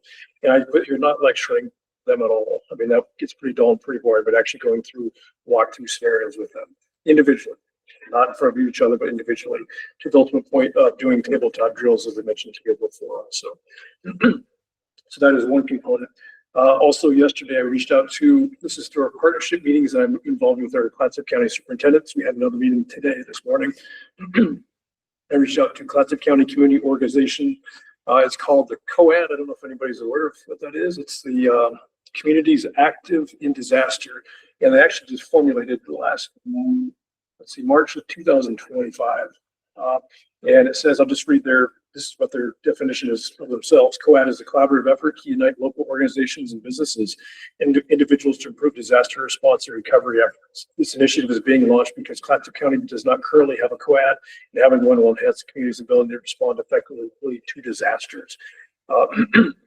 And so the individual involved, I think he sends out some of the weather reports. I can't remember his name here. It goes off to my listserv every time.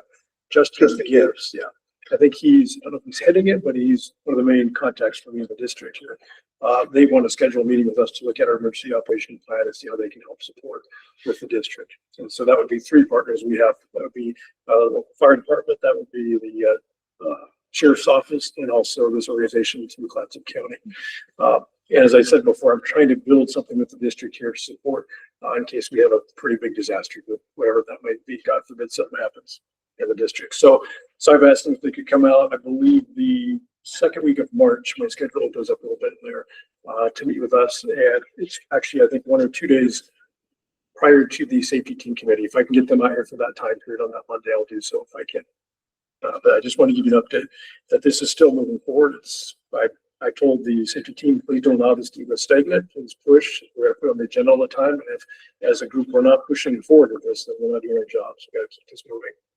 So the idea that by the time we get into next year, it will be the incident command system that goes into effect. If there's a situation, it's not people trying to decide what are we doing and who's going to do this. This will control the entire situation for the district. And just for purposes, we're using FEMA and also NIMS, the National Incident Management System, to help guide our work through this process. So there's just much to be aware that's where that is at right now. Okay. Next, 11.2, district finances and district restructuring. So I know Tammy provided some of these reports in the back, and so you saw some components of our finances. I've been also providing updates about our revenue as well. I mentioned, I think last time our quarter two revenue did come in. I know I sent the board members within a day or so of it coming out. It was not very fruitful, 815, 16,000, somewhere around there. I mean, this was not a good, there's no good conversation around it. I came to the board about 4 years ago and let you guys know, this thing called the HCP was gonna impact our district. And you all very much know that we're still fighting that. Heard Mr. Goldman talk about that. I'm headed down to Salem. I thought I had a transition conference. That's actually 2 weeks prior, so I will be headed down to Salem. With John DeLorenzo, our attorney, for the open oral hearing of our case against the Oregon Department of Forestry. Regardless of the outcome of that, that's not going to cause any change in our financial situation in the short interim.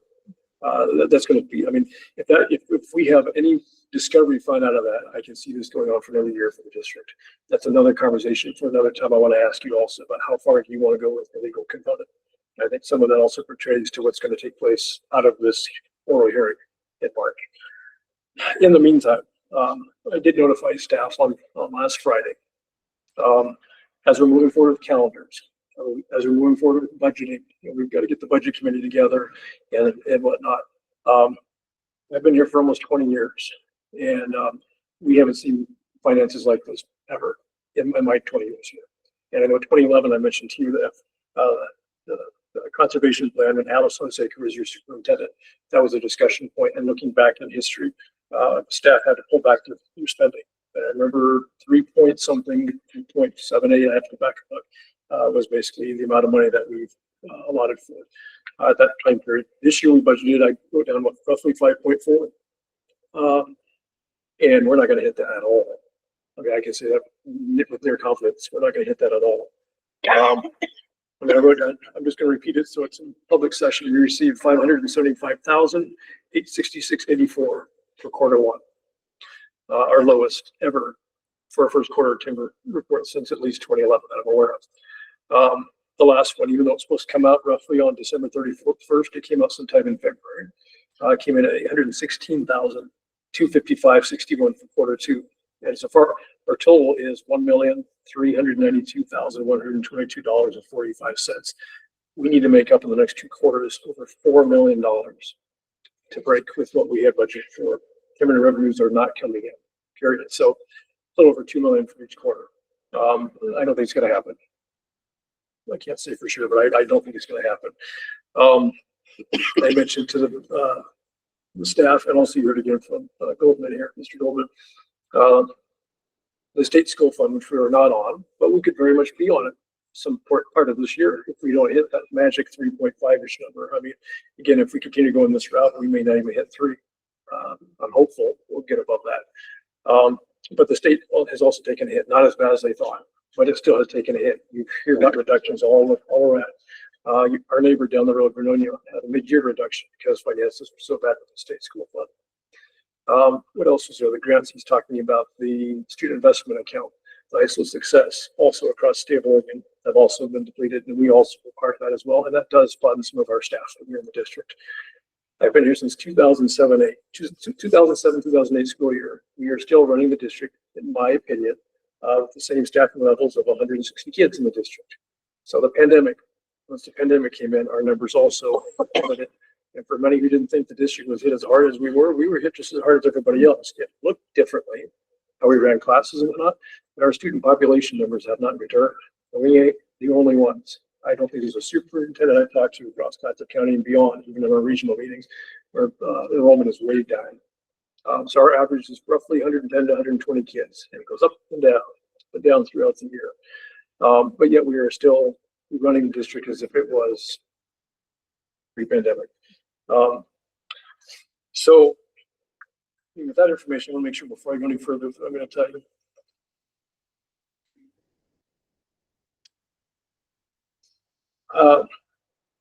For the March 2026 board meeting, I don't need board approval for this, but I am making a report of what my recommendation is I'd like to bring to the district a pretty big plan for restructuring the district for starting next year, to help guide the district to make sure that we're fiscally responsible for what we have in terms of student enrollment, in relation to what we have also for staffing.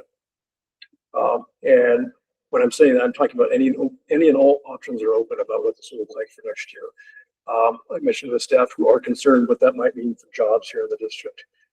And am I proposing a staffing reduction? I am. I've never heard those words in this district in 20 years. But ladies and gentlemen, we're not pulling in the money anymore right now. And for those that think we can use our reserves, if we keep spending where we are, we'll be out of business in 6 years. We will not be independent anymore. And so you hired me for many reasons. I'm hoping this is another one that I will not allow the district to put itself in jeopardy. I will not. So I don't know if you have anything specific to ask me before, I start putting this all together. I have a whole bunch of documents. I've been communicating with other superintendents who have been through this process. I have never been through this process before. But I am not shy to ask for help and guidance. And so I've already done that, and I'm about to start tomorrow putting it all together. I've had meetings with my admin team here, but also in terms of jotting down what it might look like. I have it in my head already at this point, but I need to go through quite a few things before I can theoretically tell you what that looks like right now. But we must, in my opinion, we must make some changes or we're going to be feeling some hurt down the road. My concern is as best as we can, I don't want student impact to be hurt here as best as possible. If we budgeted for 5.4 and we're hoping for at least a state school fund of 3.5, you're talking 2 million. I need to figure out how to cut. And I don't think I can cut 2 million in 1 year without ravaging the district. And that would have great impact for our students and for our staffing. So my thought process is moving forward, we'll probably, my recommendation, having to still spend out of the reserves for a year or two to dwindle to where we need to make it comfortable and secure without panicking, with the hopes that the next 2 quarters are going to come in more fruitful than we were thinking, and hoping that those timber sales that we've seen those trucks going by all of last year are going to yield some positive results. But right now, student enrollment is not there. I have some plans in mind about how that might work down the road, how to see how can we find kids and whatnot to bring them out here. But in the interim, at least in terms of financial situation for the district, we need to make some adjustments here.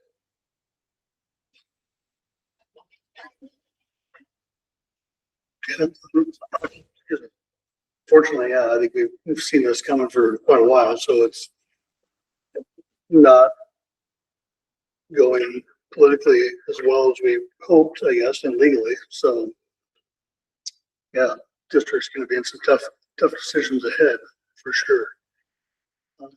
I do agree. If for me, I know we've said we don't want to use our reserves to fund the school.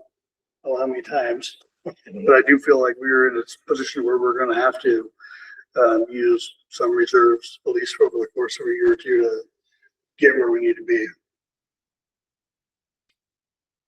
But hopefully we can start budgeting, and get a 2-year projection at it, so we can look at something this year during budget process saying, okay, here we are next year, what we can get to run with our population. And my thought process, depending on whatever happens with the HCP, even if the money is coming in pretty fruitful for the timber revenue, I think we still need to be pretty reactive to our student population that we have in the district before we say, oh, we're safe. I don't think that's there for a moment. Well, then regardless of money, if we don't have the kids, we really don't need all of this staff. I mean, we need to wake up and be proactive with this. I mean, we don't have to have 2 or 3 teachers for 3 kids. I mean, that's kind of way off, but it's still, we are very heavily staffed for the amount of kids that we have. And I'm with you, Greg. We've never cut staff. But staff wise, you're almost 50%, 2 to 1. Yeah. Yep.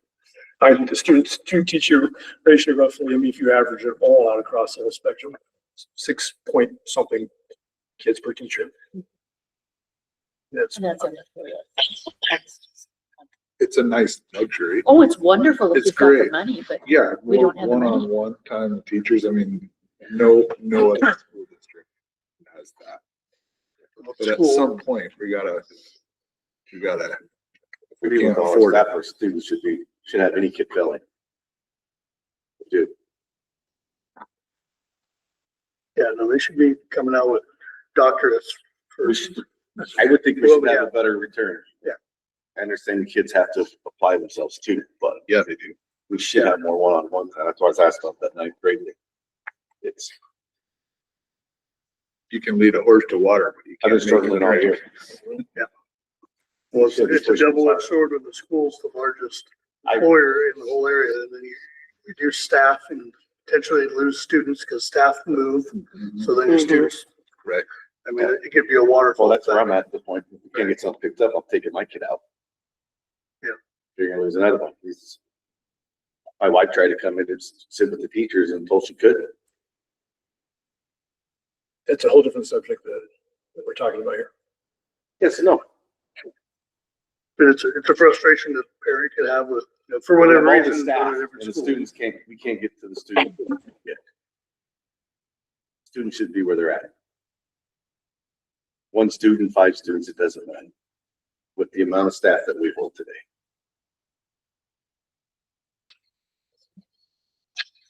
Well, we're gonna have to make some changes, so. Hopefully it's a good plan and we can get a good vision on moving forward and. Hopefully in a couple of years it'll be better, but that's pretty optimistic, brother. But I agree that we cannot spend our reserves because we've got too much. We've got the roof to take care of, we've got the water to take care of, there is a ton of stuff that we have to have in order to function as a school district. And if we don't have the money set aside, we can't take out loans to do this stuff and expect to pay it back when we're not gonna have any money to begin with. So we have got to pick any pinch and make sure that we can save every dime that we can save. I don't see us going out for a bond here in the district either. Yeah. At any time.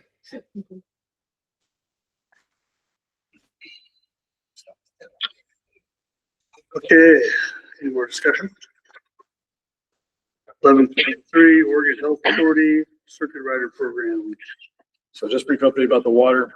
So this is, I can't read his handwriting here.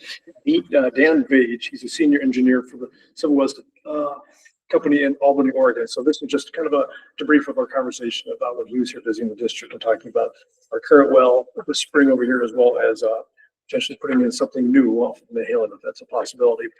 As I mentioned before, some of the components, we can't really make any motion until August. He reached back out to me, and said that at this point, next step is to put together an application for the SIP, which is Sustainable Infrastructure Planning Projects.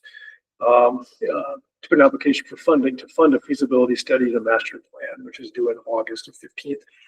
So I have access to that information. He provided me this report.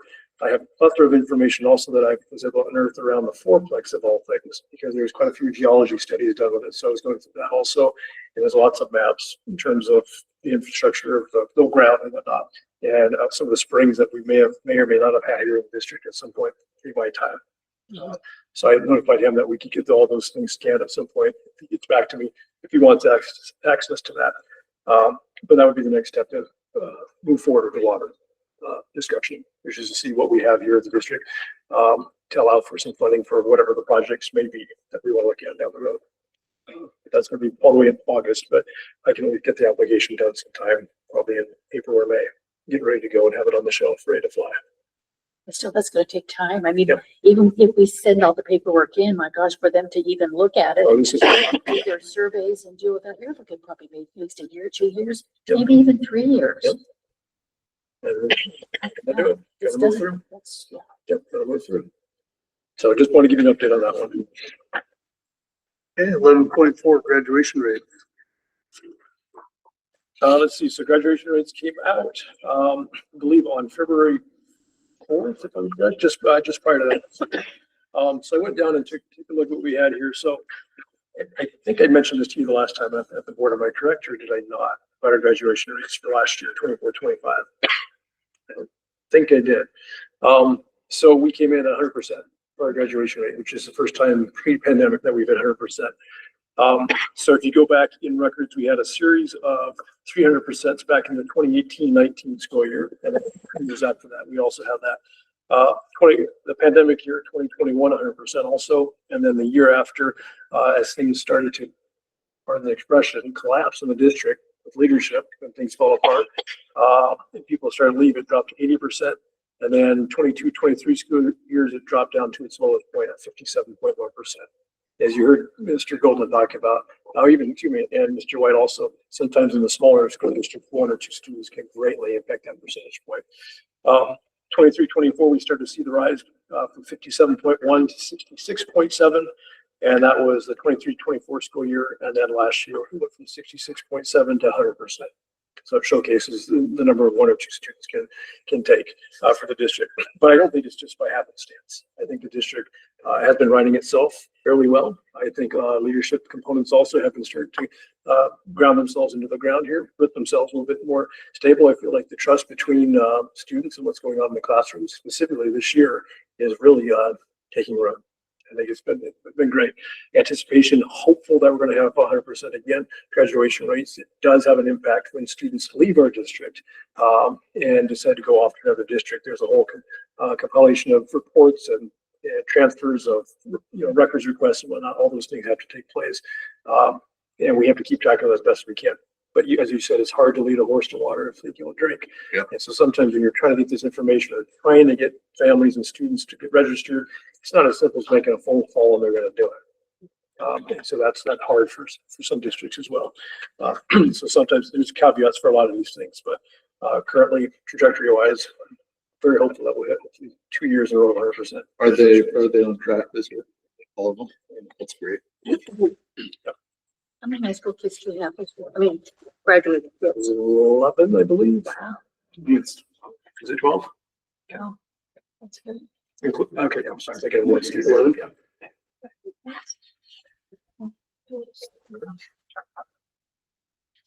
That makes That's good. 100% a little better than if you only have one.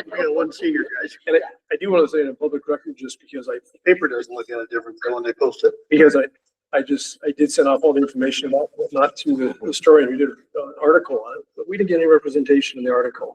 And I will say again in public, I'm frustrated the fact that we didn't, because I reached out, I got no notification, I even responded to this information. Well, just like Mr. White brought up, our wrestling kid is going to go to state. Yep. Has that ever been in the paper? Never. So, Are we in the paper So I'm for just- any of our Well, when our sports? graduation rates were down, I'm pretty sure we were. Oh, in the paper. absolutely. well, Yes. they did report that we were 100% and that we're increased from 66 point whatever, 7%. But why do I bother doing all the social stuff? I'm not gonna use it.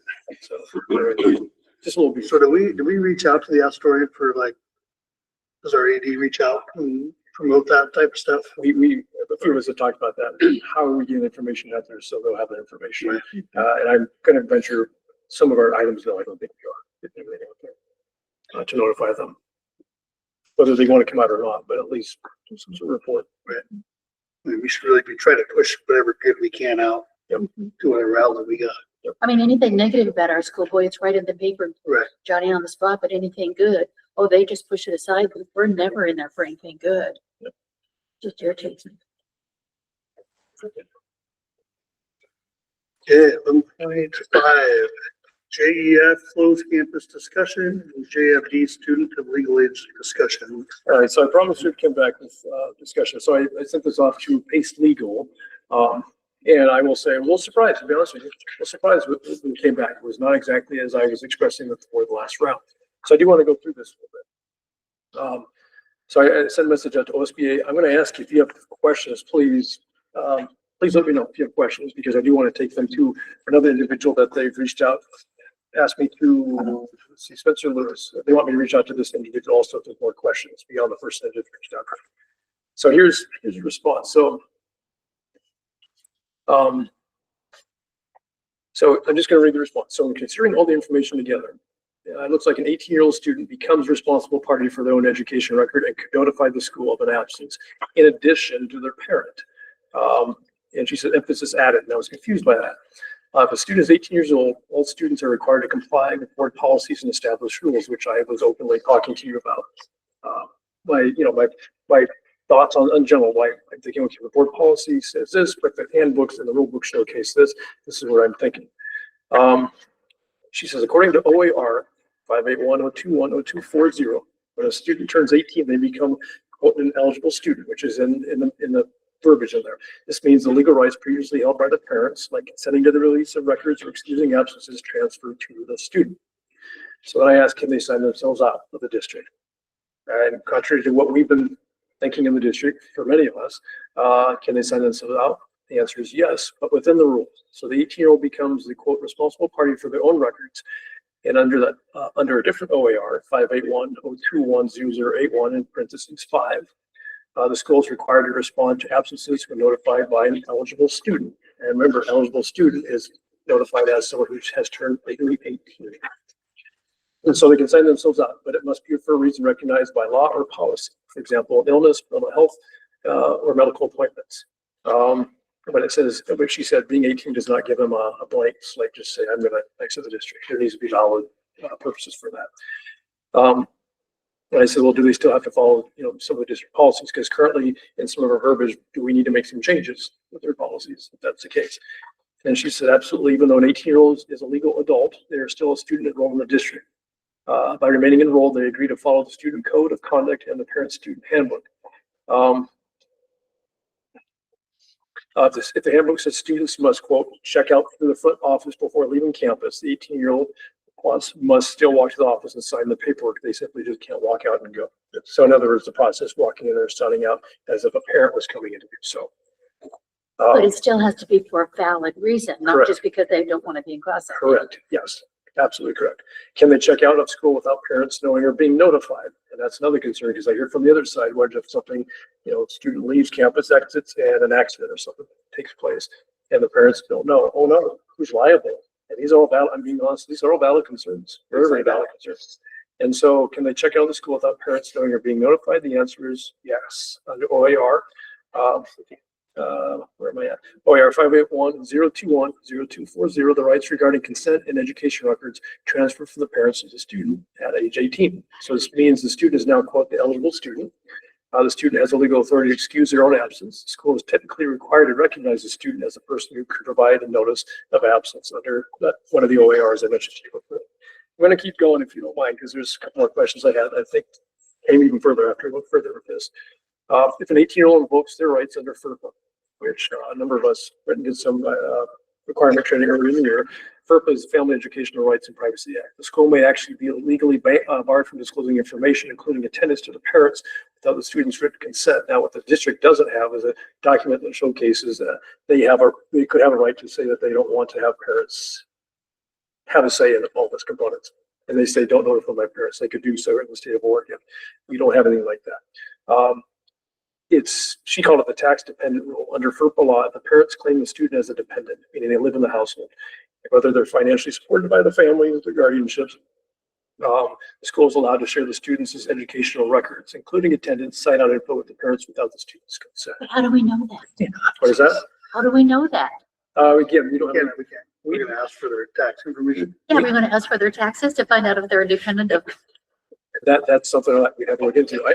There is no document from the district to have any sign out anything for kids to say no.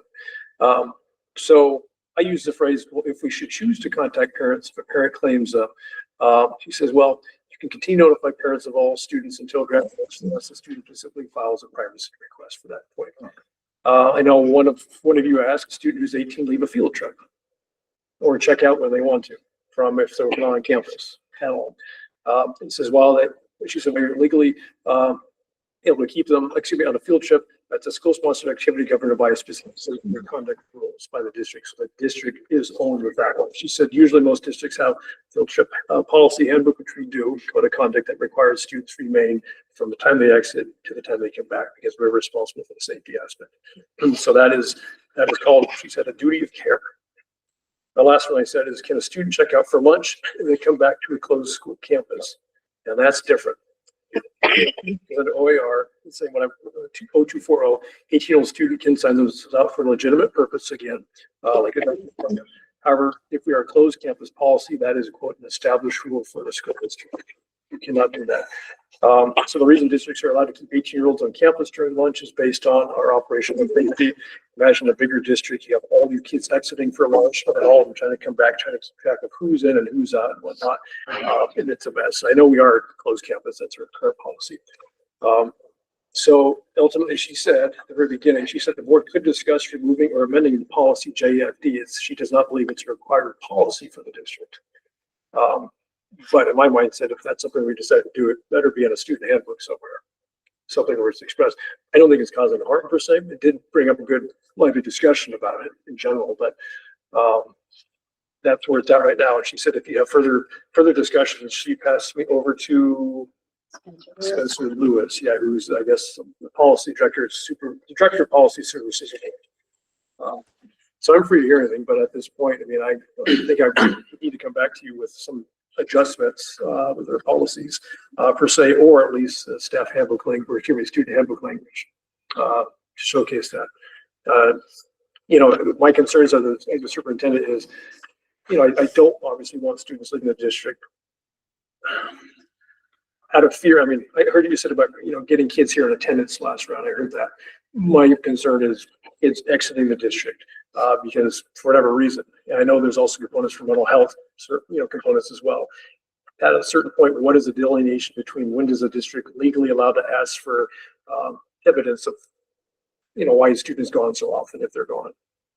And I don't know that line yet. I haven't asked that specific question. Likely never, nor, But like for mental, but I'm still talking, have, but I'm talking for like mental health, why not? mental health reasons. So I'm just, I mean, I can't. That would be a slippery road to go down, I think. Because I think they probably got more rights with mental health stuff to walk out the door anytime they want. I mean, all our teachers are quietly, they could do that. I just don't like a student just getting up and walking out because they don't want to be here today. Right. I mean, it disrupts the whole, You're dealing The with what, whole 100% graduation rate right now? And we're worried about them walking out. that's not the point. That is your point. No, it's No, I not. don't disagree with that. I don't think so. I'm thinking long terms, year after year. I've been here for 20 years watching the kids that come and go out of the doors here in this district. In some years, it's wonderful. Other years, it's a struggle. I mean, so you got a class, you got 5 kids in it, they're all 18, they're gonna all walk out to go party, go out and have a cigarette or whatever, and then come back to class? No, they can't come That's back. disrupting the whole school. They can't They come back can't to come class. back. That's the part you're missing. That's closed campus. Get No, that part into your head. That's closed campus. They can't come back. if you have a student If they that, check out, they're gone for the day. They don't come back. That's your open campus, closed campus. No, We if have you a got- closed campus. You're saying an 18-year-old that's legally allowed to make the decision of their own cannot leave school. There's a law that says they have to be enrolled in school. but if you have, just be quiet, let me talk. Well, you If don't you want to have, stop. if you have a student that thinks that they can just get up and walk out of class, go down and sign themselves out, And you'll find that student's not gonna be on that graduation list. that's not true. That's not, Here it is, teacher, because they're not gonna have the enrollment. you don't have to have 100% attendance to graduate. Correct. Correct. You do have to have some. I'm not talking about every day. I'm talking about a student that wants to leave to go do something. Oh, I've got to go get my nails done. I got to go get my hair done. I'll only be gone a couple hours. They're going to check out of school and then they're going to come They back. can't come back to school. Why can't they? They can't. That's closed Closed campus. campus, it's on a But closed if they, campus. if they're writing their own excuse to get out, But then once they're out, they can't come They back. can't come back. That's your closed campus policy. That's what they say. Understand your Yeah, that's the Rules. establishment all by the right, then they're district. not coming back. They can't, no. My concern was, you know, as you mentioned, the mental health aspect of how do you know whether a student is or not utilizing that? Realistically, I don't know. I don't know. We don't know. I don't think you can. But my hope is, you know, I hear what you're saying. I mean, I feel like with the sports in the district and how we're growing currently on this, the support and the trust that we're providing with the district's vision moving forward, I like to think that that's enough that the students will be respectful of that and coming back and having family and parent discussions. If a student is not present in class, I don't know how we're not having conversations. Even in my mind, if that's happening, how are we not having conversations with family? Saying, hey, your kid is not here, you know, we're concerned. So I'd like to think we're small enough we can make those considerations, but at least from what I'm hearing from our legal here, Kate Stephen, they're 18, they have that right to exit here. And did I hear you, we can't call their legal guardians when they do? We can give the recommendations unless the student gives a very specific instruction, not that they want to be all the way separated from that. Uh-huh. Yeah. Which we don't advertise, we don't have a form, we don't have anything like that for the district. But no, it's recommended that we can make those phone calls as a courtesy. Thank you. And I Courtesy, think courtesy, all right. And I think that's, okay, I think that's fine. Yeah, I think that's it. And we could do it that way. I agree with that. Curtis call. So is there anything else you want me, I mean, I mean, I'm gonna throw some of these, because these questions I asked Leslie, I don't know if you know who that is, but, I go to Spencer. but I sent them off, and I'm gonna send them off to whoever the other person said was. Spencer. It is Spencer, yeah. So, just to see what their question is, and then I'll come with more on the March board meeting. Has this been a big issue? Hmm, I know it kind of fluctuates, but at times, you know, we talk about students coming into the district late. But hasn't been an issue, let me rephrase that. Without me speaking specifically yet, yes, at times. But we're so small, I can't delineate, I think it's really identified. Is it a rampant issue? No, it's not anything that's gonna burn the bridges here in the district. But we need to follow policy. It has come up about 2 or 3 times in my time in the chair. And the kids were 18 that were leaving, What is that? and the kids were all 18 that were leaving. I'd have to go back. I don't know for sure. I know a couple that weren't. yeah, but it's a big difference if they're not 18. That's the difference. Right. That's where I'm arguing. These guys are legal adults. They can Right. make that decision of their own. We should not be taking their rights, their civil rights away from them. And I'm here to give them all education. I'm here for the kids, Right. but we're not gonna take their rights from them. But we can't, so seems pretty simple to me, I guess, not aspects, and we follow up with Spencer, I guess, and see what, I will. And I think I got my answer, but I'm just gonna triple check with it. I'll bring back to you on March, when you update the policy. okay. 12.0, any audience clarifications? Get on all that. Board of Directors time, 13.0, Director Walnut. Go ahead. Well, you want me to go first? Yeah. Could be pretty controversial. I think I'll say it. 4-H was really great. I'm really proud to see that. Got just about 50% of our entire school. They're all in 7th grade up. Impressive to see all that in 4-H. Great program. She's doing an amazing job with what she's doing. Really like the market that's going on there. Yeah, I know you've been busy, and I throw a lot of stuff at you. You'll get some more tonight, just because I'm not going to bring it out right now. No, 4-H was awesome. I love ESD. That's just, I don't know, they should wear a mask when they come in and talk to us. You're kind of forced with us. They set the price, you're just stuck with it. They have a little plant package. I was actually impressed that I didn't realize our taxes actually go back to Salem. That part kind of, I did not know that. I figured to stay with our local ESD, but I don't know if we get the better end of that deal or not, but definitely going to be looking into that one now. But no, that's all I got for the minute. Okay, Director, Oh, I'd like, well, Martha's gone, but I'd like to thank Martha for all of the work that she does with our 4-H kids, FFA kids, and the program, good program that she's got. It's just wonderful. I think it's great. So, and I appreciate them coming out from ESD. So it was nice to have them come out so we see who they are, recognize them. And the newspaper. We need to figure out how we can get some good stuff in the newspaper. I don't know how. So anyway, that's it. I feel like we're gonna have to push that internally somehow. Mhm.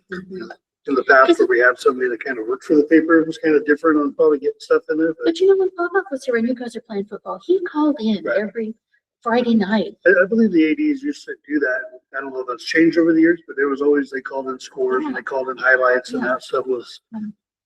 in the paper, so. So I don't know if they do that anymore or not. Might have got lost because now they do it to OSAA. That's actually pretty good. So I'll talk. Something maybe got disconnected in that process. Yeah. But yeah, I would sure like to have our sports kids or even academic kids highlighted a little bit in local paper. There's been a fluctuation between reporters also is another new one out. That's all I got.